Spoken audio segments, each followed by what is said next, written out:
Саламатсыздарбы? Бул видеодо тексттик процессор Word'тө автоматтык түрдө номерлөө кандайча жүргүзүлөт жана анын мааниси жөнүндө сөз болмокчу. Эми мен бул жерде эки документ даярдап алдым. Биринчи документте бул таблицанын ичинде жайгашкан маалыматтарга жана тизме катары жайгашкан төмөнкүдөй маалыматтарга автоматтык түрдө номерлөө жүргүздүм.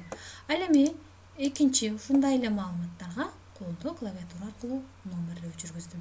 Эми ушул эки ыкма менен киргизилген номерлөөнү бири-бири менен салыштыруу аркылуу мен ушул автоматтык түрдө номерлөөнүн маанисин түшүндүрмөкчүмүн.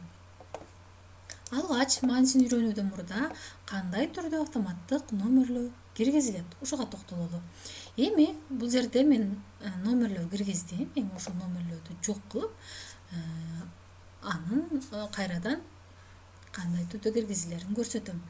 Ал үчүн ушул номерлер жайгашкан мамыча белгиленет. Белгилөө жүргүзөбүз демек. Андан кийин бул главная вкладкасында бул абзац деген бөлүмдүн ичинде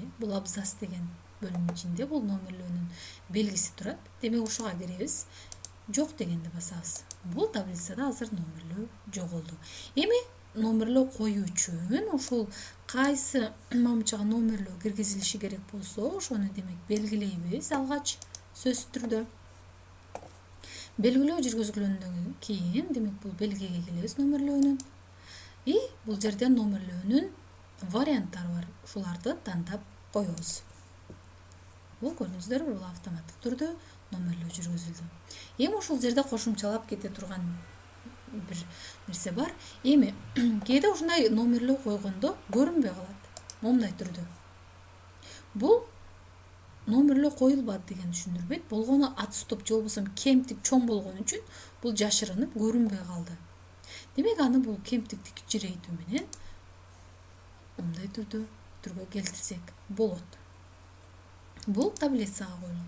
Эми бул тизме түрүндө мындай түрдө жайгашкан маалыматтарды номерлөөдө деле биринчи номерлөөнү жоготуп алабыз. Мен бул жерде номерлөө жүргүзгөн болчумун. Демек, ушундай эле жол менен жок деген белгини басабыз.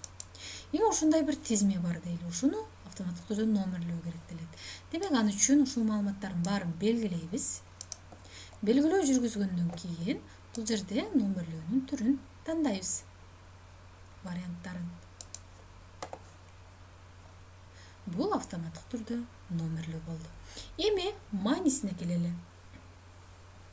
Эми таблица берилгенде, эгерде таблица, мисалы, бул таблицаны өзгөртүү керек болсун.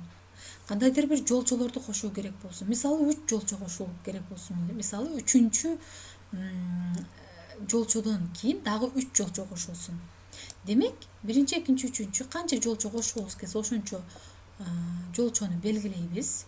Строканы и контексттик менюнун жардамы аркылуу снизу деп 3 жолчо кошуп алабыз. Эми байкаган болсоңуздар, бул номерлөө автоматтык түрдө эмне болду? Уланып 23кө чейин келди. Бул бир артыкчылык болуп эсептелет автоматтык түрдө номерлөөнүн. Эми таблицанын кээ бир жолчолорун, строкаларын өчүрүү дагы керек болот көбүнчөсүн. Мисалы, 11-чи жолчону өчүрүү керек болсун. 11-чи жолчону өчүрүү керек болсо, демек ошол жолчону белгилейбиз. Контексттик менюнун жардамы аркылуу удалить дегичи 2.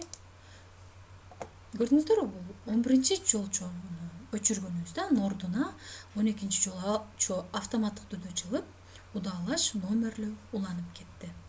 Бул экинчи артыкчылык. Эми, мисалы, акыркы жолчодон кийин дагы уланып кетиш үчүн бул акыркы жолчонун акырына курсорду алып келип, Enter клавишасы аркылуу кошумча жолчолорду кошсок болот. Эми бул жерде байкаган болсоңуздар, автоматтык түрдө номерлөө уланып кетти. Жана ошондой эле, мисалы, таблицасыз тизме түрүндө жайгашкан мындай маалыматка деле автоматтык түрдө номерлөө жүргүзгөндө, жогорудагыдай эле, мисалы, кээ бир маалыматтарды өчүрүү керек болсо, демек, 7-8-чи мисалы маалыматтарды өчүрөбүз. Анын ордуга автоматтык түрдө 8-9дагы маалыматтар көтөрүлүп, 18 менен аяктады. же болбосо кошуу керек болсун, Мамырбаева Алиядан мисалы ушундан кийин кошуу керек болсо, ошол маалыматтан кийин бул ошол маалыматтын акырына келип туруп энтерди бассак, бул автоматтык түрдө номерлөө кошулат. Жана бул удаалашып кетет. Эч кандай тартиби бузулбастан.